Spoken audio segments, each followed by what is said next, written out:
في نهره كجهل الشافعي في جواز القضاء بشاهد ويمين. امام شافعی جاہل تھے. امام شافعی ادب عربی کا سب سے بڑا امام، فقہ کا ایسا امام، بے مثال امام. اللہ اکبر. اس کے میں مناقب بیان کروں آپ دھانتوں تلے انگلی دبا لیں گے. اللہ اکبر. امام مالک نے مسجد نبوی میں اپنی گدی چھوڑ دی. چپ چاپ امام شافعی مصر سے اور کہاں کہاں سے علم حاصل کرنے کے بعد میں جب لوٹے خاموشی کے ساتھ امام مالک کا درس چالو تھا. اور امام مالک کے درس میں ایک پائے میں چھپ کیا مسافر ہو کر کے آئے تھے. پوری مجلس مسجد نبی بھری ہوئی تھی. درس سننے کے لیے ایک پائے کے پیچھے بیٹھ گئے. امام مالک رحمۃ اللہ علیہ نے سوال کیا اپنے طالب علموں سے، اس سوال کا جواب دو. کوئی جواب نہ دے سکا. امام شافعی رحمۃ اللہ علیہ نے اپنے بغل میں بیٹھے ہوئے آدمی کو جواب بتلا دیا. کہا تو جواب دے دے. وہ کھڑا ہو کر کے اس نے کہا امام اس کا یہ جواب ہے. امام مالک حیران رہ گئے، کہنے لگے یہ سوال کا جواب یہ. خیر بیٹھ گیا. دوسرا سوال کیا پھر کوئی نہیں جواب دے سکا. امام شافعی نے اس کو جواب بتلایا. پھر وہ کھڑا ہوا کہ امام اس کا یہ جواب ہے. امام مالک پھر حیران رہ گئے. پھر تیسرا سوال کیا. پھر اس نے امام شافعی نے چپکے سے اس کو بتا دیا. وہ جواب دیا تو امام مالک نے کہا یہ درس تو میں نے ابھی تک دیا ہی نہیں، تجھے ان سوالوں کا جواب کیسے معلوم ہو رہا ہے؟ تجھے کون بتا، تجھے کیسے پتا ان سوالوں کا جواب؟ کہا اب کیا کرے؟ اس نے کہا امام میں نہیں، میرے بغل میں ایک نوجوان بیٹھا ہوا ہے، وہ جواب دے رہا ہے، مجھے بتا رہا ہے. کہا کون ہے نوجوان؟ کھڑا ہو جا. اللہ اللہ اللہ اللہ. امام شافعی کھڑے ہو گئے. امام مالک نے دیکھا کہ گبرو جوان شافعی کھڑا ہوا ہے، اپنی کرسی چھوڑ کر کھڑے ہو گئے. کہنے لگے جبھی تو میں کہوں کہ کون جواب دے رہا ہے. ان سوالات کے جوابات شافعی کے سوا کوئی دے ہی نہیں سکتا ہے. اللہ کھڑے ہو گئے اور کہا ہو یہ تمہارا مقام، وہاں نہیں یہ تمہارا مقام. یہ ائمہ رحمہ اللہ کی شان ہے. یہ ائمہ رحمہ اللہ کی آپس کے اندر محبتیں ہیں. اور ہم ائمہ رحمہ اللہ کا نام لے کر کے ایک دوسرے کو کافر اور ایک دوسرے کے پلیٹ چھیننے اور ایک دوسرے کے لات مارنے شادی بیاہ کو حرام کر رہے ہیں. یہ اسلام ہے، یہ مذہب ہے، یہ دین ہے، یہ کیا ہے؟ یہ ناٹک ہے اور یہ شیطنت ہے. یہ اسلام نہیں ہے. اسلام نے ہمیں مذہبوں کی پابندی کرنے کا حکم نہیں دیا. اسلام نے ہمیں پیغمبر اسلام حضرت محمد رسول اللہ صلی اللہ علیہ وسلم کی اطاعت و اتباع کا حکم دیا. ائمہ رحمہ اللہ کی میں بات کروں، ائمہ رحمہ اللہ کی میں بات بتاؤں گا. جی ابھی اور دیکھیے ذرا ایک جگہ یہی نہیں بلکہ انہوں نے اپنے امام کی شان میں کیا توہین، شان کیا جانے امام ابو حنیفہ رحمۃ اللہ علیہ کی. میں کہوں امام ابو حنیفہ کی شان یہ کیا جانے؟ ارے امام ابو حنیفہ رحمۃ اللہ علیہ کی شان ہم لوگوں سے پوچھو. امام ابو حنیفہ رحمۃ اللہ علیہ ہمارے امام ہیں. انہوں نے تو امام ابو حنیفہ کو ایمان اور عقیدے سے بھی باہر کر دیا ہے. ہاں جناب علی ہنسنے کی بات نہیں، رونے کی بات ہے. عقائد اہل سنت والجماعت لکھی گئی ہمارے ہندوستان کے اندر. مولانا خلیل احمد سہارنپوری نے وہ کتاب لکھی اور اس کے اندر کیا لکھا؟ کہا ہم عقیدے میں امام ابو حنیفہ کو نہیں مانتے. اچھا جڑ ہی کو نہیں مانتے تو شاخوں کو، پتوں کو، پتا جمع کر کے کوئی پیڑ کا مالک بن سکتا؟ بولو. پیڑ کا مالک وہ ہوتا ہے جس کے پاس جڑ ہو. جڑ ہمارے پاس. ہم ہیں امام ابو حنیفہ رحمۃ اللہ علیہ کے ایمان اور عقیدے پر. ہم ہیں امام ابو حنیفہ رحمۃ اللہ علیہ کی ایمان اور عقیدے پر. لیکن ہمارے ملکوں کے جتنے حنفی ہیں امام ابو حنیفہ کو اسی طرح سے انہوں نے ایمان اور عقیدے سے باہر کر دیا جیسے دودھ سے مکھی باہر کر دی جاتی ہے. کہا گیا پھر کہا ہم نے اپنے اصول میں اور جڑوں میں ہمارے دو امام الگ ہیں. کون ہیں وہ؟ امام ابو الحسن اشعری اور امام ابو منصور ماتریدی جو اہل سنت سے ہی باہر ہیں. اہل سنت سے ہی باہر ہیں. ان کا ایمان اور عقیدہ اہل سنت کی طرح نہیں. اچھا اور سلوک میں مسلکن مذہبن ہم یہ ہیں. اور مسلکن کیا ہے؟ مسلک میں ہم قادری ہیں، چشتی ہیں، نقشبندی ہیں، سہروردی ہیں. ہے آپ ہی اپنی اداؤں پہ ذرا غور کریں. ہم اگر عرض کریں گے تو شکایت ہوگی جناب علی آپ کہاں جا رہے ہیں. اور ہم اسی لیے کہا کرتے ہیں کہ جس طرح عورت اپنے شوہر کا دروازہ جب پار کرتی ہے تو نہ جانے کن کن چوکھٹوں پہ جا کے منہ مارتی ہے، ایسے ہی آدمی جب پیغمبر اسلام کی غلامی کو چھوڑتا ہے تو نہ جانے کہاں کہاں جا کے بے حیا اور بے غیرت بنتا ہے اور کن کن چوکھٹوں کی بوسا جب عیسائی کرتا ہے اور بوسا لیتا ہے. اس کا کوئی پیمانہ نہیں ہوتا، نہیں اس کا کوئی گھر ہوتا، نہیں اس کا کوئی امام ہوتا ہے. اس کا امام شیطان ہوتا ہے. ہم امام ابو حنیفہ رحمۃ اللہ. اور یہ تو بات ہوگی نہ قرآن کے اندر موجود. اور ابھی اور بتاؤں امام شافعی رحمۃ اللہ علیہ، سنو کس نے قتل کروایا شافعی؟ یہ بھی میں آپ کو بتاؤں. کہتے ہیں کہ ہر ایک بہت ساری باتیں کہتے ہیں. یہ ملا جیون نور الانوار رسول فقہ کی کتاب علماء سے معذرت کے ساتھ علماء سب پڑھتے ہیں, ہم نے بھی نور الانوار پڑھی. ملا جیون رحمۃ اللہ علیہ کی کتاب حنفی ہے, انہوں نے اپنی اس کتاب کے اندر یہ عبارت لکھی ہے اور لکھا ہے کہ امام شافعی یہ جو ہے یہ جاہل اور بدعتی بھی. امام شافعی جاہل تھے اور امام شافعی کون تھے؟ بدعتی تھے. اور یہی نہیں بلکہ یہاں تک کہتے ہیں کہ اور فرماتے ہیں کہ امام حضرت معاویہ رضی اللہ تعالیٰ عنہ بھی جس طرح امام شافعی بدعتی تھے ایسے ہی امام حضرت امیر معاویہ رضی اللہ تعالیٰ عنہ بھی بدعتی ہیں. اسی طرح اس قسم کے بدعتی ہیں. اور کس قسم کے بدعتی ہیں؟ امام امیر معاویہ بھی بدعتی ہیں اور امام شافعی بھی بدعتی ہیں. اور کس قسم کے بدعتی ہیں معلوم ہے؟ کہتے ہیں اس قسم کے بدعتی ہیں کہ قیامت کے دن کوئی عذر ان کا قبول نہیں کیا جائے گا. ہم صحابہ کے گستاخ, اہل الحدیث کے بارے میں کہا جائے یہ صحابہ کے گستاخ ہیں, یہ ائمہ کے گستاخ ہیں, ہم گستاخ. یہ کیا ہے؟ یہ ادب ہے, یہ احترام ہے. ہم نے تو امیر معاویہ کی گستاخی نہ کی, ہم نے تو امام شافعی کی گستاخی, کسی بھی امام کی گستاخی کو ہم بے ایمانی سمجھتے ہیں, ایمان سمجھتے نہیں. الٹا چور کوتوال بتاتے, ان کے گھر کی خبر ہم سے سنو, ہم بتاتے.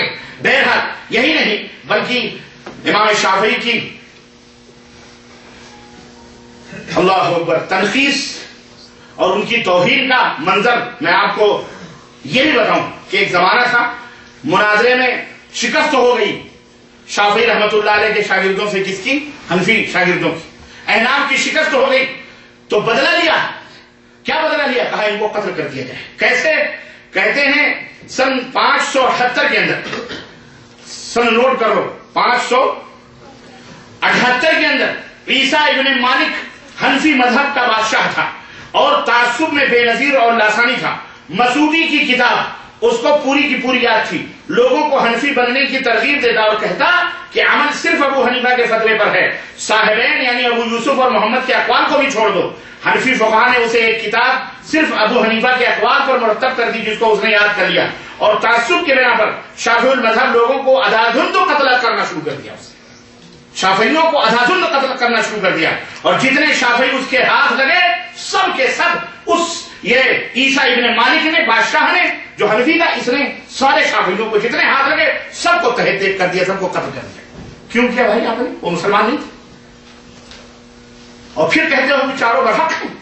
یہ کون سی برحقیت ہے؟ بھائی بھائی بھی کہیں اور جوتا بھی پائیں. اور سنو, اگر احناف کے نزدیک یہ شافعی برحق تھے تو امام شافعی کے متعلق ایسی گندی اور غلط زبان کیوں استعمال کی گئی؟ آپ غور کریں اس کے بارے میں. اور بہرحال امام احمد رحمۃ اللہ علیہ کے, امام احمد بن حنبل رحمۃ اللہ علیہ کے بارے میں لکھا گیا کہ یہ امام احمد بن حنبل جو تھے یہ غیر فقیہ تھے, ان کو فقہ نہیں معلوم تھی. استغفر اللہ, فقہ کا اتنا بڑا امام. بہرحال بہت ساری چیزیں. اب آئیے میں آپ کو بتاؤں ایک اور آخری بات میں آپ کو کہنا چاہتا ہوں. سوال ایک پیدا ہوتا ہے پھر یہ چاروں اماموں کا کیا چکر ہے؟ ہر آدمی سوچتا ہے کہ کیا مطلب ہے یہ چاروں اماموں کو ماننا, اگر نہیں مانو گے تو تم بد مذہب ہو, فوراً آپ کو یا تو حنفی بنو یا تو شافعی یا تو مالکی تو ہم مسلمان ہونے کے بعد میں ان چاروں کیٹیگریوں میں آنا ضروری ہے. اور پھر ان کیٹیگریوں میں آنے کے بعد میں بھی آپ کو قرار نہیں ملے گا. وہ کہے گا دیوبندی بنو یا تو بریلوی بنو یا تو چلے مارو تبلیغی جماعت میں چلو اور یا تو جو ہے کیا کہتے ہیں جماعت اسلامی میں. یہ سب حنفی ہے نا, اس میں آ جاؤ. مطلب وہاں بھی چین نہیں. اب اس کے بعد جب وہ بن گئے تو قادری بنو, چشتی بنو, نقشبندی بنو, سہروردی بنو. کون سے مسلک کی مریدی آپ کو چاہیے؟ آپ کو قادری گروپ میں جانا ہے تو شیخ عبد القادر جیلانی کے مناقب اور ان کی اقوال کہ شیخ عبد القادر جیلانی کے گروپ میں آ جاؤ. کیوں؟ کیونکہ اللہ تعالیٰ نے شیخ عبد القادر جیلانی کو ایک ورق دیا, کاغذ دیا اور کہا قیامت تک آنے والے جتنے بھی تیرے مرید ہوں گے اس میں لکھے ہوئے ہیں, میں نے آج ہی سے ان کے اوپر جنت کو الاٹ کر دیا. الاٹمنٹ ہو چکا ہے, خلاص جنتی. شیخ عبد القادر جیلانی کو وہ پیپر مل چکا ہے. ان کے جتنے بھی مرید ہیں سب جنت میں جائیں. تو اس لیے قادری بن جاؤ, نقشبندی بن جاؤ, سہروردی بن جاؤ, چشتی بن جاؤ. مولوی چشتی اجمیری وہ تو سلطان الہند ہے, وہ سب کچھ ہے, وہ جو چاہیں جب سب دے دیتے ہیں. بہرحال سوال ایک پیدا ہوتا ہے فطری طور پر. کیا ہمیں ایک دوست ہیں بھٹکلی ہیں, وہ وہ دماغ میں رہتے ہیں غوث بھائی، تباہ ان کا نام محمد غوث ہے، غلط ہے نام بدلو، یہ نام ہی غلط ہے تمہارا. بہرحال انہوں نے کہا کہ شیخ ہم کو یہ پتہ ہی نہیں تھا کہ شافعی مالکی حنبلی یہ سب بعد کی پیداوار ہے، یہ رسول اللہ صلی اللہ علیہ وسلم کے زمانے میں نہیں تھے. ارے میں نے کہا یار آپ تو کہاں کون سی بات کر رہے ہیں؟ کہنے لگے شیخ یہ نبی کے زمانے میں نہیں تھے. میں نے کہا آپ کو کیا پتا ہے؟ بولے ہم کو یہ معلوم ہے یہ تو نبی صلی اللہ علیہ وسلم نے بنائے ہیں، یہ تو ہر مسلمان کے لیے ضروری ہے یا تو حنفی بنے یا شافعی بنے یا مالکی بنے حنبلی بنے. تو نبی صلی اللہ علیہ وسلم، ہم نے کہا اعوذ باللہ استغفر اللہ، یعنی نبی صلی اللہ علیہ وسلم 400 برس ہو گئے انتقال کیے ہوئے، اس کے بعد یہ مذہب بنائے گئے. سوال ایک چبھتا ہوا میں آپ سے کرنا ہے، اللہ نے تو نہیں کہا کہ حنفی بنو شافعی بنو مالکی بنو، نہ رسول اللہ صلی اللہ علیہ وسلم نے کہا، نہ صحابہ نے کہا، نہ تابعین نے کہا. اب باقی کون بچے؟ ان کے بعد کس کا نمبر آتا ہے؟ صحابہ، تابعی، تابعین کے بعد کس کا نمبر آتا ہے؟ ائمہ کا نام آتا ہے. وہی سلف صالحین تو گزر گئے، صحابہ سلف صالحین. اس کے بعد کس کا نمبر آتا ہے؟ ائمہ کا نمبر آتا ہے، امام ابو حنیفہ، امام شافعی، امام. سوال یہ پیدا ہوتا ہے کہ اللہ نے تو کہا کہ میری اطاعت و اتباع کرو، رسول اللہ صلی اللہ علیہ وسلم نے بھی کہا میری اطاعت و اتباع کرو گے جنت میں جاؤ گے، مخالفت کرو گے کہاں جاؤ گے؟ جنت میں. کیا ائمہ رحمہم اللہ جو ہیں انہوں نے بھی یہ تعلیم دی ہے کہ میرے نام کا مذہب بناؤ یا میری اطاعت و اتباع کرو؟ سوال ایک ہے. میرے عزیزوں، میرے دوستوں، جاؤ تفصیلات میں نہیں جانا چاہتا کیونکہ 5 منٹ میرے پاس ہیں اذان ہونے میں. آپ کو صرف ایک بات میں آپ کو بتانا چاہ رہا ہوں کہ ائمہ رحمہم اللہ کے اقوال، آپ امام مالک، امام ابو حنیفہ اور امام شافعی، امام ابو حنیفہ رحمۃ اللہ علیہ کا ایک فرمان، امام مالک کا ایک فرمان، امام احمد بن حنبل کا، امام شافعی کا. میں فرمان بتا کے اپنی بات ختم کروں گا.